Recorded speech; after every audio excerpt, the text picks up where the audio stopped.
Salut, donc petite vidéo aujourd'hui, je profite d'être dans un champ de triticale qui est plutôt bien réussi chez moi, voilà, bon j'ai des terrains filtrants, hein, ça m'a aidé à réussir mes cultures d'automne, mais surtout pour vous parler de la journée du 1er février, voilà, c'est la semaine prochaine, l'APAD organise sa journée technique nationale, donc on va se retrouver près de Tours, de l'autre côté de Tours pour moi, Montlouis-sur-Loire, parce que moi je suis plus près des Sables d'Olonne que de Tours aujourd'hui.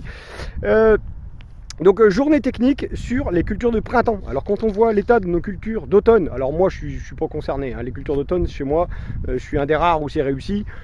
Par contre j'ai la contrepartie d'avoir des cultures de printemps où c'est très compliqué parce que je sais d'avance que c'est sec, même quand c'était des années pas secs, chez moi c'est sec. C'est pour ça que cette année j'ai réussi mes cultures d'automne. Voilà, donc la journée du 1 février va être très importante, surtout que les cultures d'automne on les a moitié loupées pour la plupart d'entre nous, donc il va falloir éviter de louper les cultures de printemps. Cette journée-là, le 1 février, on va parler du maïs avec Virginie Tulane de chez Pionnier. On va parler du tournesol avec Paul Robert. Donc le tournesol, ça reste une culture pas forcément simple.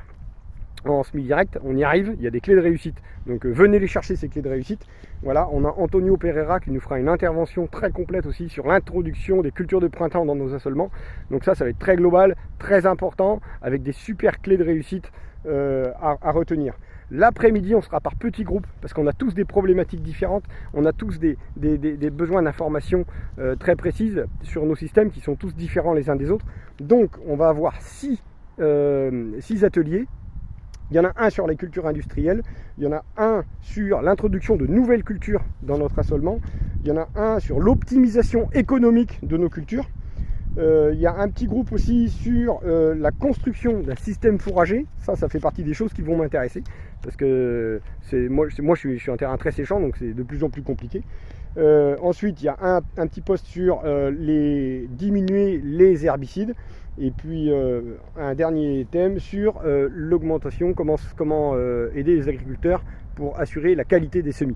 Voilà, donc ça va être une journée très complète, très riche en informations, mais n'hésitez pas à venir nombreux, parce qu'il ne va pas falloir louper les cultures de printemps en 2024. La semaine prochaine, en plus, il fait comme aujourd'hui, là on a un temps de chien depuis 5 jours, on ne peut rien faire, ni dans les champs, ni dans les prés, donc n'hésitez pas à venir nombreux.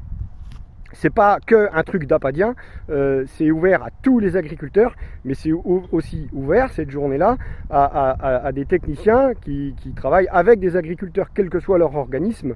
Voilà, on prend tout le monde pour cette journée-là, elle est organisée, plus on sera nombreux, plus il y aura d'échanges, donc n'hésitez pas à vous inscrire et à venir nombreux. Voilà, moi j'organise le covoiturage, hein, j'ai un véhicule 9 places, aujourd'hui on est 4 dans le véhicule, donc j'ai encore 5 places, on va traverser la Vendée, les Deux-Sèvres et puis un petit bout de la Vienne, on va remplir le véhicule, donc n'hésitez pas à faire signe et à venir nombreux. Moi je vous dis à bientôt, salut salut.